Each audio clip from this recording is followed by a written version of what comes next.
जय हिंद स्टूडेंट।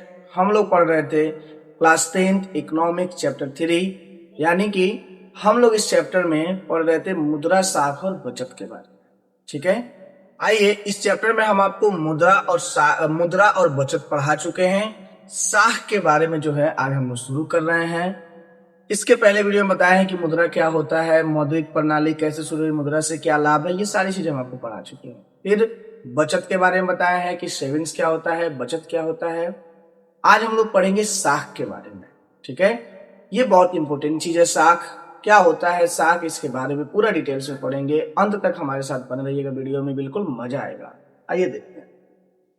देखिए, साख जो है, साख का मतलब विश्वास या भरोसा।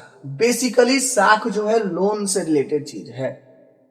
नॉर्मल बोलचाल की भाषा में साख को समझिएगा तो साख जो है आपका ये लोन से रिलेटेड यानी कि ऋण से रिलेटेड चीज है। ठीक है, साख का मतलब होता है विश्वास या भरोसा। प्रोफेसर जिड है, एक महान अर्थशास्त्री, एक महान प्रोफेसर है। उनका कहना है कि साख एक ऐसा विनिमय कार्य है जो एक निश्चित अवधि के बाद भुगतान करने के बाद पूरा हो जाता है। देखिए कैसे, ये बेसिकली लोन का चीज है।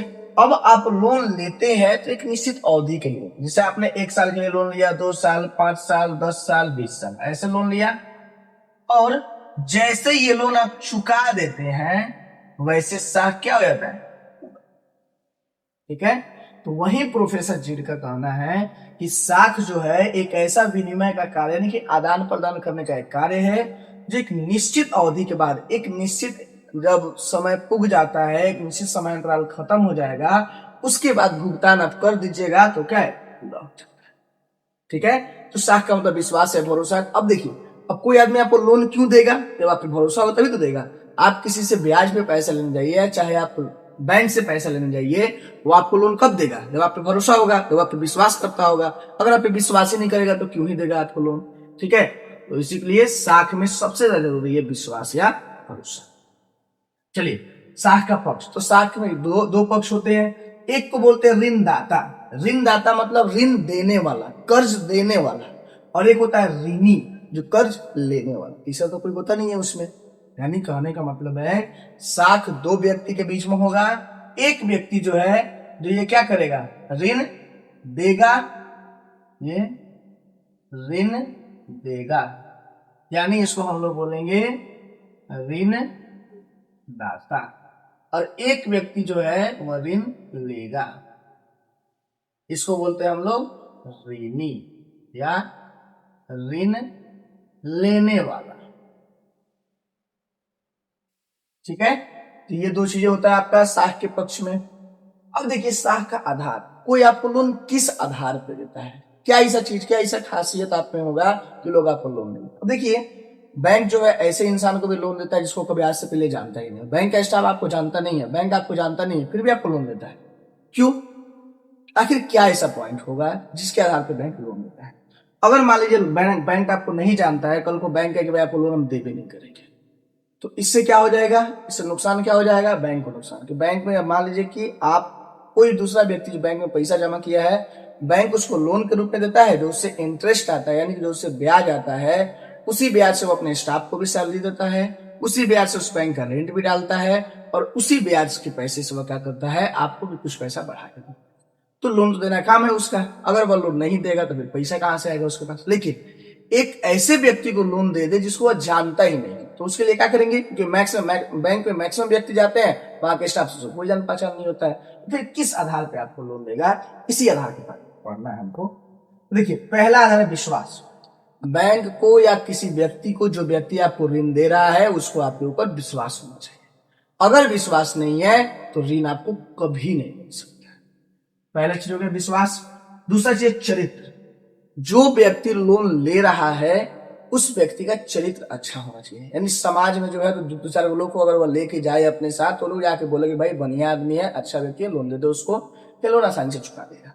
अगर कोई व्यक्ति समाज में चरित्रहीन व्यक्ति है, या पहले ही अगर वह व्यक्ति किसी से लोन लेकर के नहीं चुका पाया, यानी अपना कैरेक्टर खराब कर चुका है, तो वैसे व्यक्ति को बैंक या कोई और आदमी जो है लोन नहीं देगा।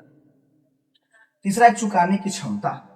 चुकाने की क्षमता का मतलब होता है कि बैंक आपको लोन तभी देगा जब आप चुका पाइएगा। अब बताइए, कोई एक भिखारी है जिसके पास ना तो घर है, ना द्वार है, ना जमीन है, ना बाल बच्चा, कुछ नहीं, क्या बैंक उसको लोन देगा? कभी नहीं लोन दे सकता। क्यों? चुकाने का क्षमता ही नहीं है उसके पास। पैसा लेगा, पैसा लेके खा पी जाएगा, बात खत्म हो जाएगा। तो कम से कम आपके पास इतना होना चाहिए संपत्ति वगैरह कि आप अगर लोन चुका ना पाए तो सरकार उसको जब्त कर सके आपकी चीजें। चौथा जो चीज है ये बोलते हैं पूंजी एवं संपत्ति। अगर आप लोन लेने जा रहे हैं तो आपके पास कुछ ना कुछ पूंजी, कुछ ना कुछ संपत्ति होना चाहिए। जैसे मान लीजिए कि जमीन का कागज आप रखिएगा उसके रूप में कि भाई ये जमीन का कागज रखिए, अगर हम लोग नहीं चुका पाएंगे तो जमीन आपका हो जाएगा। घर का कागज रखिएगा, या कोई भी चीज, कोई भी पूंजी या कोई भी संपत्ति आपके पास होना चाहिए, तभी बैंक आपको लोन देगा। या कहीं गांव में भी किसी महाजन से आप ब्याज पे लोन लेने जा रहे हैं, वहां भी आपको ये सारी चीजें क्या है, जरूरत पड़ेगी। इसके बिना आपको लोन नहीं मिलेगा। पांचवा जो ऋण की अवधि, हाँ ये बहुत महत्वपूर्ण चीज है। भाई कितना दिन के लिए आप लोन ले रहे हैं? ठीक है, आप लोन 1 साल के लिए ले रहे हैं कि 2 साल के लिए कि 5 साल के लिए कि 10 साल के लिए? ऋण की अवधि जितना ही कम रहेगी उतना ही क्या है, देने वाला को सहूलियत होता है, चलो भाई पैसा जल्दी लौट जाएगा। तो ऋण की अवधि जो है कि कितना दिन में आप पैसा लौटाइएगा, ये भी चीज बहुत इंपॉर्टेंट। ठीक है, तो ये जो 5 चीजें हैं, ये हमारा 5 क्या है, साख का आधार है। इंपोर्टेंट क्वेश्चन है ये।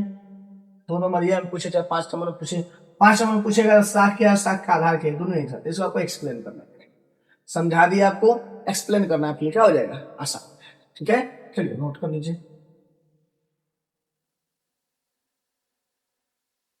आई होप आपको मेरा वीडियो पसंद आया हो। वीडियो पसंद आया तो वीडियो को लाइक करें, चैनल को सब्सक्राइब करें। आप हमारे साथ फेसबुक, इंस्टाग्राम के माध्यम से जुड़ के आपकी जो समस्याएं हैं वो समस्याएं आप हमें भेज सकते हैं। मैं कोशिश करूंगा जितना जल्दी हो सके आपकी समस्याओं का समाधान कर सकूं। तब तक के लिए जय हिंद।